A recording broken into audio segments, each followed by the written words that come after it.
Hello friends. A war criminal wanted by the International Criminal Court claims that the destroyed residential neighborhoods are military targets. If your journalist had seen how our missiles destroyed entire residential neighborhoods, they probably wouldn't be able to tell you anything about it. They wouldn't have survived. A psychiatrist would have enough work here for 150 years ahead. If they happened to observe anything at all, it was only from a considerable distance and not with any clarity. And the strike wasn't on residential neighborhoods, but on defense industry facilities. War is peace. Freedom is slavery. And a destroyed 9-story building is a defense industry facility. One of the goals of the special military operation is the demilitarization of Ukraine, that is, depriving it of the ability to have armed forces that threaten us. That is precisely why Ukraine now has F-16S, HIMARS, Patriots, Bradleys, Leopards, Storm Shadow missiles, M777 howitzers, and a whole lot of other weapons. In Armenia, a Russian billionaire who was planning to stage a coup was arrested. Russia immediately delivered a powerful geopolitical response. It banned the import of flowers from Armenia.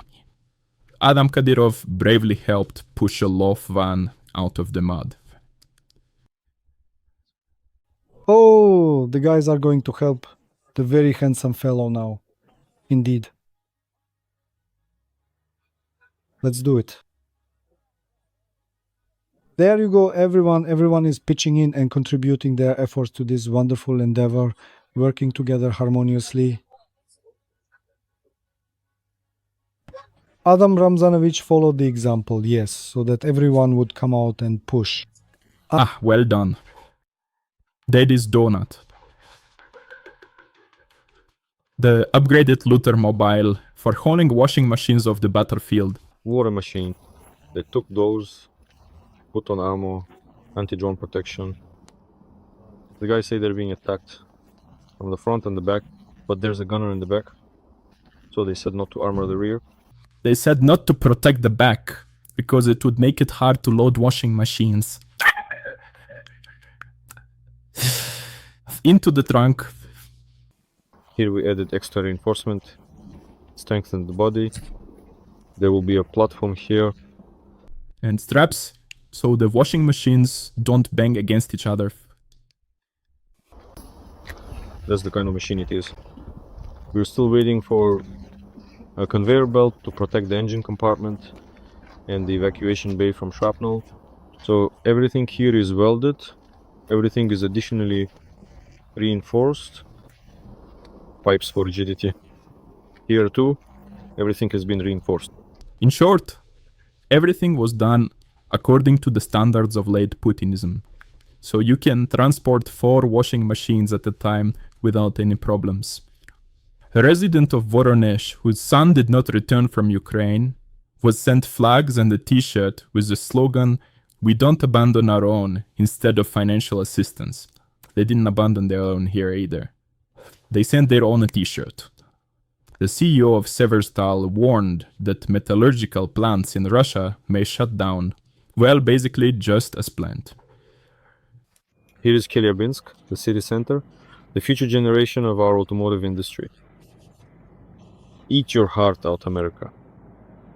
Oh, how truly, truly cool. Huh? A horse. This is just absolutely gorgeous. All that's left is to roll out the red carpet. Slutsky fell asleep at the economic forum. Where teachers speak almost in Russian, we specifically arranged it so that we would have at least one distinct group from the Tajik school, ensuring diverse representation. Apparently, he spent the whole night discussing the economy with escorts. In Vladivostok, a European diplomat was beaten up. Flight 5802 from Moscow arrived in Vladivostok with a 3-hour delay. One of the last to leave the baggage claim area was passenger Evelyn Ioana Mareshoy, a 33-year-old employee of the European Union diplomatic mission and a Romanian citizen. The Euro diplomat feels like a white person who has ended up in an African tribe. What is the reason of your visit to Vladivostok?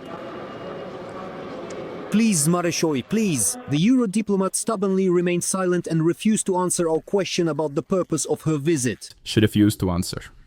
She decided not to offer any sunflower seeds. She couldn't just pop open a can of beer with her eye like that, right off the bat. She also didn't start jumping in place to make the coins in her pockets jingle. And in Vladivostok, such disrespectful treatment is not forgiven. Bryansk region. Innovation of 2025. Here they are, the realities of the Bryansk region. The entire gas station is surrounded by concrete blocks. Apparently, in case of landing, so that the shockwave wouldn't knock out the windows, I don't know. There, everything is surrounded by a net. Here, the whole gas station is encircled by a concrete fence like this. Why is it like that? Did something happen? Greetings, a deceived Russian. I just want to show you.